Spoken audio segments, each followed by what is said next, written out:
Hello friends, இன்றைக்கி நம்ம great கோலிவுட்டில் என்ன பார்க்க போகிறோன்னா, விக்ரம் சார் நடித்த வீரதீர சூரன் பார்த்தீங்கன்னா படம் இப்போதைக்கு பார்த்தீங்கன்னா நிறையா பிரச்சனைகள் போயிட்டுருக்கு. உண்மையாக படம் எப்போ ரிலீஸ் ஆகும், உண்மையாலே இப்போ பார்த்தீங்கன்னா ஹைகோர்ட்டில் என்ன பிரச்சனை நடந்துட்டுருக்கு, உண்மையாக இந்த பிரச்சனைக்கெல்லாம் பேக்ட்ராப் என்ன, யார் கேஸ் கொடுத்தா என்ன பிரச்சனை அப்படிங்கிறத மொத்த இந்த வீடியோவில் பயங்கர கிளியர் கட்டாக நம்ம பார்த்திங்கன்னா பார்க்க போகிறோம். இந்த படத்தோட பிரச்சனை பார்த்திங்கன்னா ப்ரொடக்ஷன் ஹவுஸ் கிட்ட இருந்தால் ஆரம்பிக்குது. ப்ரொடக்ஷன் ஹவுஸ் என்ன பண்ணாங்க அப்படின்னு கேட்டிங்கன்னா, ப்ரொடக்ஷன் ஹவுஸ் பார்த்திங்கன்னா அந்த ஓடிடி ரைட்ஸ் எல்லாம் விற்கிறதுக்காக பார்த்திங்கன்னா ஒரு டிஸ்ட்ரிபியூட்டர், ஒரு ஏஜென்ட் மாதிரி பார்த்திங்கன்னா ஒரு ப்ரொடக்ஷன் ஹவுஸ் கிட்ட கொடுத்துருக்காங்க. அந்த ப்ரொடக்ஷன் ஹவுஸ் பேர் தான் பார்த்திங்கன்னா B4U. ஓகேங்களா? ஸோ அந்த B4U ப்ரொடக்ஷன்ஸ் என்ன பண்ணுவாங்கன்னா, அவங்க வந்துட்டு ஓடிடி டிஸ்ட்ரிபியூட்டர், அதாவது அவங்க வந்துட்டு ரைட்ஸ், ஒரு படத்தோட ரைட்ஸை வாங்கிட்டு அந்த ரைட்ஸை வந்துட்டு இப்போ சன் டிவி, விஜய் டிவின்னு சொல்லிட்டு அவங்க அந்த B4U காரங்க வந்துட்டு விற்பாங்க. அதாவது இப்போ ப்ரொடக்ஷன் ஹவுஸ் கிட்ட இருந்து அவங்க படத்தை வாங்கிட்டு அவங்க வந்துட்டு அந்த படத்தை வந்துட்டு சன் டிவி, விஜய் டிவி இந்த மாதிரி வைப்பாங்க. ஓகேங்களா? இப்போ இதில் என்ன பிரச்சனை இருக்குதுன்னு கேட்டிங்கன்னா, இந்த B4U காரங்க தான் பார்த்தீங்கன்னா, ஐ மீன் இந்த டிஸ்ட்ரிபியூட்டர் இருக்காங்கல்ல, இவங்க தான் பார்த்தீங்கன்னா இப்போ கேஸ் கொடுத்துருக்காங்க. ஏன் கேஸ் கொடுத்துருக்காங்க அப்படின்னு பார்த்தீங்கன்னா, ஏன்னா இந்த படத்தோட ரைட்ஸையும் அவங்க விற்கவே இல்லை. படத்தோட B4U தான் இந்த படத்தோட டிஸ்ட்ரிபியூட்டர் அப்படிங்கிறது ஒரு வாரத்துக்கு முன்னாடி அனௌன்ஸ் பண்ணாங்க.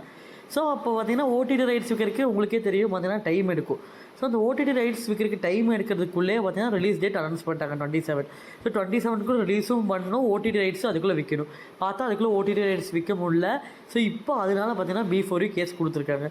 சரி, ஓடிடி ரைட்ஸ் விற்க முடியலன்னா என்ன, படம் ரிலீஸ் ஆனதுக்கப்புறம் ஓடிடி ரைட்ஸை விற்றுக்கலாம்ல அப்படின்னு சொல்லிட்டு நீங்கள் கேட்டிங்கன்னா, அங்கே தான் மெயின் பிரச்சனையாக ஆரம்பிக்குது.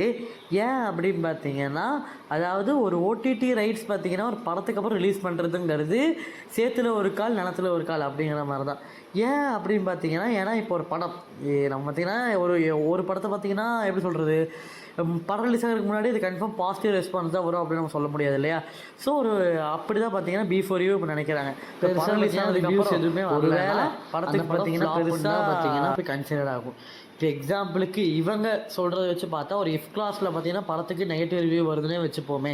அந்த நெகட்டிவ் ரிவ்யூ ஒரு வேளை படத்துக்கு வந்ததுக்கப்புறம் ஓடிடி ரைட்ஸ் விற்கும்போது, நெட்ஃப்ளிக்ஸ் கிட்ட இந்த மாதிரி ஓடிடி ரைட்ஸ் போய் விற்கும்போது அவங்க ரேட் ரொம்பவே அடித்து தான் பேசுவாங்க. இப்போது ஃபார் அன் எக்ஸாம்பிளுக்கு நான் சொல்கிறேன், இந்த இந்த பிஸ்னஸ் ரீதியாக எதுவுமே அவங்க சொல்லவே இல்லை. எவ்வளோ க்ரோஸுக்கு வாங்கினாங்க, எவ்வளோ க்ரோஸுக்கு விற்றாங்க, அது எதுவுமே பார்த்தீங்கன்னா சொல்லலை. ஸோ ஜஸ்ட் ஒரு எக்ஸாம்பிளுக்கு சொல்கிறேன். இப்போ எக்ஸாம்பிளுக்கு ஒரு 10 கோடிக்கு அந்த டிஸ்ட்ரிபியூட்டர் பார்த்தீங்கன்னா கொடுத்து அந்த படத்தை பார்த்தீங்கன்னா வாங்கியிருக்காருன்னா, அட்லீஸ்ட் அந்த படத்தை வந்துட்டு 20 கோடிக்கு விற்றாரு தான் அவங்களுக்கு பார்த்தீங்கன்னா ஒரு 10 கோடி பார்த்தீங்கன்னா லாபமாக இருக்கும். இப்போ ஒருவேளை அந்த படத்துக்கு நெகட்டிவ் ரிவ்யூ வந்துச்சுன்னா, இப்போ இந்த படத்தை 10 கோடி கொடுத்து வாங்கினாங்களா, ஆனால் ஓடிடியில் அந்த ஓடிடி நெட்ஃப்ளிக்ஸ், சன் நெக்ஸ்ட் இவங்க என்ன பண்ணுவாங்க, பரவாயில்ல இந்த படம் வந்து நெகட்டிவ் ரிவ்யூ வந்திருக்கு, இந்த படம் ரிலீஸ் பண்ணால் எங்களோடதுல யாரும் பார்க்க மாட்டாங்க, அப்புறம் 5 கோடி கொடுங்க, 4 கோடி கொடுங்க, 10 கோடி கொடுங்கன்னு சொல்லிட்டு அவங்க வாங்கின ரேட்டை விட கம்மியாகவும் சொல்லுவாங்க, அவங்க வாங்கின ரேட்டுக்குமே சொல்லுவாங்க. ஸோ இப்படி இருக்கும்போது டிஸ்ட்ரிபியூட்டருக்கு தான் பார்த்தீங்கன்னா மிகப்பெரிய லாஸு. ஸோ இதனால் பார்த்தீங்கன்னா இன்னுமே நிறைய கான்சிக்வன்சஸ் இருக்குது. இது வந்துட்டு ஜஸ்ட் ஒரு எக்ஸாம்பிள் தான். ஸோ இந்த மாதிரி பிஸ்னஸ் விஷயமாக பார்த்தீங்கன்னா பிரச்சனை இருக்கிறதுனால நீங்கள் எங்கிட்ட கேட்டு தான் ரிலீஸ் டேட் பார்த்தீங்கன்னா அனௌன்ஸ் பண்ணியிருக்கணும் அப்படின்னு சொல்லிட்டு இப்போ B4U பார்த்தீங்கன்னா கோர்ட்டில் பார்த்தீங்கன்னா கேஸ் கொடுத்துருக்காங்க. சரி, இப்போ வந்துட்டு இந்த படத்தை இன்றைக்கி ஒரு நாளைக்கு இல்லை இந்த 1 வீக்கில் ரிலீஸ் பண்ணோன்னா என்ன ரீதியான விஷயங்களை பண்ணால் இந்த வாரத்துக்குள்ள ரிலீஸ் பண்ணலாம், இல்லை இன்றைக்கும் நாளைக்கும் ரிலீஸ் பண்ணலாம் அப்படின்னு பார்த்தீங்கன்னா, ஸோ முதல் விஷயம் 7 கோடி ரூபா, அதாவது 7 கோடி ரூபாவும் இந்த ஓடிடி ரைட்ஸு இதுக்கு சம்மந்தமான வேலிடேட் டாக்குமெண்ட்ஸ்லாம் இருக்குல்ல, இதெல்லாம் போய் சப்மிட் பண்ணாங்கன்னா அப்போ பார்த்தீங்கன்னா இந்த படத்தை ரிலீஸ் பண்ணால் விடுவோம் அப்படின்னு சொல்லிட்டு ஹைகோர்ட்லேருந்து பார்த்தீங்கன்னா அனௌன்ஸ்மெண்ட் வந்திருக்கு. அதுவும் இந்த 48 மணி நேரத்துக்குள்ளே இந்த 7 கோடி, அது மட்டும் இல்லாமல் இந்த டாக்குமெண்ட்ஸும் பார்த்தீங்கன்னா போய் சப்மிட் பண்ணணும். இதனால் பார்த்தீங்கன்னா ப்ரொடியூசர்கிட்டையும் பெருசாக இப்போதைக்கு பட்ஜெட் இல்லை போல். அதனால நம்ம சியான் சார் அது இன்னுமே ஸ்டார் கேஸ்ட் அண்ட் க்ரூ பார்த்தீங்கன்னா காசு போட்டு தான் பார்த்தீங்கன்னா இப்போ இந்த 7 கோடியை பார்த்தா திரட்டி வச்சுருக்கிறதா ஒரு அனௌன்ஸ்மெண்ட்டுமே வந்திருக்கு. அண்ட் லேட்டாக இப்போ ரீசெண்டாக பார்த்தீங்கன்னா நியூஸ் என்ன வந்திருக்குன்னா, 4 வாரத்துக்கு, அதாவது 4 வாரம்னா கிட்டத்தட்ட 1 மாதத்துக்கு பார்த்தீங்கன்னா தடை விதிச்சிருக்காங்க.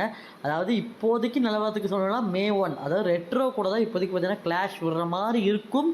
இஃப் இந்த 48 மணி நேரத்துக்குள்ளே டாக்குமெண்ட்ஸ் அண்ட் அந்த அமௌண்ட் எதுவுமே பார்த்தீங்கன்னா வைக்காட்டி, அந்த 7 கோடி இதெல்லாம் பார்த்தீங்கன்னா வைக்காட்டினா ரெட்ரோ கூட தான் வீரதீர சூரன் பார்த்தீங்கன்னா கிளாஷ் ஆகும். கிட்டத்தட்ட 1 மாதம் கழிச்சு இந்த படம் பார்த்தீங்கன்னா வரும்.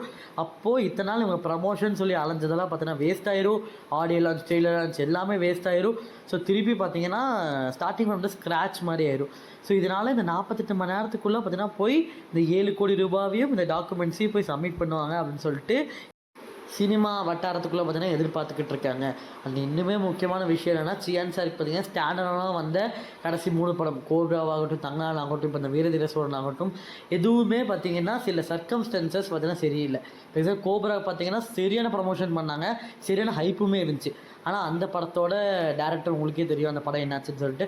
அப்புறம் தங்கலான் பார்த்தீங்கன்னா அதே மாதிரி நல்ல ப்ரமோஷன்ஸ்லாம் பண்ணாங்க. ஆனால் டேரக்டருமே நல்ல டேரக்டர் தான், நல்ல கதை தான். பட் ஸ்டில் அங்கே பார்த்தீங்கன்னா ஆடியன்ஸ்க்கு அது கனெக்ட் ஆகாமல் போச்சு.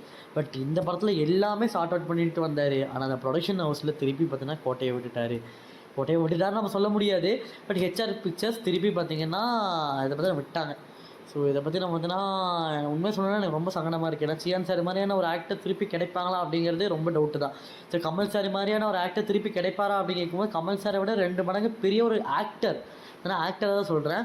ஸோ ஒரு ஆக்டர் பார்த்தீங்கன்னா திருப்பி நம்மளுக்கு கிடைச்சாங்க. பட் அவரை கொஞ்சம் கொஞ்சமாக நம்ம முதல்ல லூஸ் பண்ணிக்கிட்டு இருக்கோமோ அப்படிங்கிற ஒரு பயம் எனக்கு பார்த்தீங்கன்னா வந்துருச்சு. ஸோ இந்த படத்தில் அட்லீஸ்ட் இனிமேலாச்சும் இந்த படம் வந்துச்சுன்னா கன்ஃபார்ம் இந்த படத்தை பார்த்து நம்ம பார்த்தீங்கன்னா ஹிட் பண்ணுவோம் அப்படிங்கிற ஒரு நம்பிக்கை எனக்கு இருக்குது. கன்ஃபார்ம் இதோட ட்ரெய்லர் டீசர் எல்லாமே பார்க்கும்போது இது பார்த்தீங்கன்னா ஸ்ட்ராங்கான ஒரு கண்டென்ட்டோடு வருதுன்னு மட்டும் தெரியுது. இப்போவும் சொல்கிறேன், பார்ட் 2ல் இவ்வளோ பிரச்சனை வருது. ஆனால் பார்ட் 1 கண்டிப்பாக சொல்கிறேன் நல்ல ரீதியாக, நல்ல எதிர்பார்ப்போட, நல்ல ஹைப்போட கன்ஃபார்ம் வருங்கிற நம்பிக்கை எனக்கு இருக்குது. அட்லீஸ்ட் அதையாச்சும் கொஞ்சம் பெரிய ப்ரொடக்ஷன் ஹவுஸ் கிட்ட பண்ணால் நல்லா இருக்கும்னு எனக்கு தோணுது. ஸோ ஹெச்ஆர் பிக்சர்ஸ் கிட்ட பண்ணாமல் பெரிய பெரிய ப்ரொடக்ஷன் ஹவுஸ் கிட்ட பண்ணலாம். ஏன்னா திருப்பி இந்த மாதிரி ஒரு பிரச்சனை ஆகக்கூடாது இல்லையா? ஏன்னா இந்த படம் ஒரு வேளை ஹிட் ஆகிடுச்சுன்னா, இப்போ ரெட்ரோ கூட கிளாஷ் விட்டோ இல்லை எப்படியோ ஒன்று இந்த படம் ஹிட் ஆகிடுச்சுன்னா கன்ஃபார்ம் பார்ட் 1க்குங்கிற ஒரு ஹைப்பு பார்த்திங்கன்னா ரிஃபார்ம் ஜாஸ்தியாக இருக்கும். ஸோ அப்படி ஜாஸ்தியாக இருக்கும்போது அந்நேரத்தில் இந்த மாதிரி பிரச்சனையாக நடக்காமல் இருக்க சியான் சார் கொஞ்சம் இதை பார்த்துப்பாருன்னு நான் நம்புகிறேன். Okay then that's it guys. நம்ம பார்த்திங்கன்னா ப்ரே பண்ணுவோம் நம்ம சியான் சாருக்காக. கன்ஃபார்ம் பார்த்திங்கன்னா இன்றைக்கோ நாளைக்குள்ளே படம் ரிலீஸ் ஆகும் நம்ம நம்புவோம்.